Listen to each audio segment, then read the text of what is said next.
எல்லாருக்கும் வணக்கம். Today market 4 புதன்கிழமை 3வது மாதம். ஓகேங்களா? ஸோ இன்றைக்கி வந்து பார்த்திங்கன்னா ஒரு பெரிய கேப் டவுன். அதனால் என்ன ஆச்சு அப்படின்னா ஃபுல்லாக டிகே தான் நடந்துச்சு. ஸோ எனக்கு ப்ராஃபிட் தான், ஆனால் இதை கொண்டுட்டு வரதுக்கு நான் ரொம்ப கஷ்டப்பட்டேன். ஏன் அப்படின்னா ப்ரீமியம் மூவ்மெண்ட்டே இல்லைங்க. ப்ரீமியம் மூவ்மெண்ட்டே இல்லை. பாருங்கள், ப்ரோக்கரேஜை பாருங்கள். இதை விட இந்த டைமுக்கு மோசமான நாள் இல்லை. ஸோ எல்லாத்தையும் கடந்து போவோம். பாருங்கள், நான் 39,000 கேபிட்டல் வச்சுருந்தேன். 37,700 தான் இருக்குது. ப்ராஃபிட் பண்ணியிருக்கேன், ஆனால் ப்ரோக்கரேஜ் அதை விட அதிகம். ஸோ பரவாயில்ல, ஒரு 1500 போல் மைனஸ் தான். ஸோ ஏற்றுப்போம். ஓகேங்களா?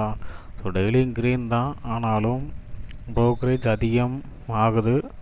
ஸோ என்னோடய லிங்க்கில் வந்து பார்த்திங்க அப்படின்னா அந்த ரெஃபர் பண்ணுறது மூலிமா ஸோ யாராவது ஜாயின் பண்ணாங்கன்னா எனக்கு இங்கே பாருங்கள் ப்ரோக்கரேஜ் ஓரளவு கம்மியாகிறதுக்கான வாய்ப்புகள் இருக்குது. ஸோ அது பண்ணாலும் ஓகே, ஸோ இல்லைனாலும் ஒன்றும் ப்ராப்ளம் இல்லை. ஸோ இன்றைக்கி என்ன நடந்துச்சு அப்படின்னா ஃபுல்லாக டிகே பண்ணாங்க. அதாவது எப்படி நடந்துச்சு அப்படின்னா மூமெண்ட் வந்து மேலே போகிற வேகத்துக்கு பார்த்திங்கன்னா ரொம்ப கம்மியான மூமெண்ட் தான். ஓகேங்களா? ஒரு நிமிஷம் இருங்களேன், வேணால் வச்சு வேணாலும் காட்டுறேன். ஓகேங்களா?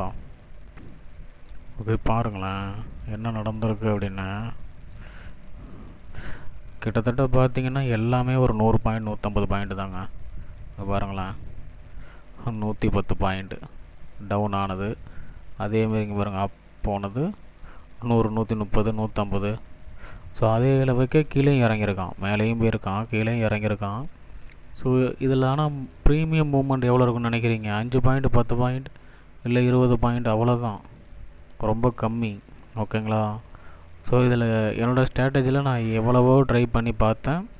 ஸோ வரவே இல்லை, மைனஸில் தான் போணுச்சு. அதை வந்து கம்மி பண்ணணுங்கிறதுனால தான் அதிகமாக போயிடுச்சு. கிட்டத்தட்ட ஒரு 3-4 மேலே, சாரி 5,000 கிட்டக்கிட்ட வந்துடுச்சு. ஸோ என்னால் ரெக்கவர் பண்ணுறது ரொம்ப நேரம் எடுத்தது. ஸோ அது கடைசியில் பார்த்திங்கன்னா இந்தமாரி ப்ரோக்கரேஜில் இதாகிடுச்சு. ஸோ பரவாயில்லைங்க, எல்லாத்தையும் ஏற்றுக்கணும். ஓகேங்களா? இந்தமாரியான நாட்களும் வரும் அப்படிங்கிறத சொல்கிறதுக்காக தான் நான் கொஞ்சம் வெளில இருந்தேன். அதனால தான் என்னால் வீடியோ போட முடில. ஓகேங்களா? ஸோ டைம் பார்த்துக்கோங்க, 8:40 ஆகுது நைட்டு. ஓகேங்களா? ஸோ இருந்தாலும் போடுவோம். என்ன இப்போ லாஸ் ஆனால் என்ன, அதனால் ஒன்றும் இது கிடையாது. ஸோ நமக்கு கேபிட்டல் ஓரளவுக்கு இருக்குது, போதும், பரவாயில்ல. பார்ப்போம், வர நாட்களில் அதை ரெக்கவர் பண்ணிக்கலாம். ஓகேங்களா? ஸோ டுமாரோ பார்ப்போம். முடிஞ்சால் தான் நாளைக்கு பண்ணுவேன். ஏன்னா இதேமாரியே ப்ரீமியம் அதிகமாக இருந்துச்சுன்னா ஆப்ஷன் செயினில் ப்ரீமியம் பாருங்கள், அதிகமாக இருந்தால் தயவு செஞ்சு பண்ணாதீங்க. பண்ணுனா இந்த நிலமை தான் வரும். நான் லாஸ் ஆகி ஏதோ ஒரு வகையில் ரெக்கவர் பண்ணதுனால ஒரு 1000 1500 போச்சு, இல்லைனா 5000 6000 மைனஸில் வந்திருக்கும். ஸோ அதனால் கவனமாக ட்ரேட் பண்ணவும். பார்ப்போம் டுமாரோ. ஓகேங்களா? ஓஏ டேட்டா கொஞ்சம் ரொம்ப கம்மியாக இருக்குதுனாலும் பண்ண வேண்டாம். ஓகேங்களா? ப்ரீமியமும் அதிகமாக இருக்குதுனாலும் பண்ண வேண்டாம். ஓகேங்களா? ஸோ கவனமாக ட்ரேட் பண்ணுங்கள், கற்றுக்கிட்டு பண்ணுங்கள். ஓகே, பார்ப்போம்.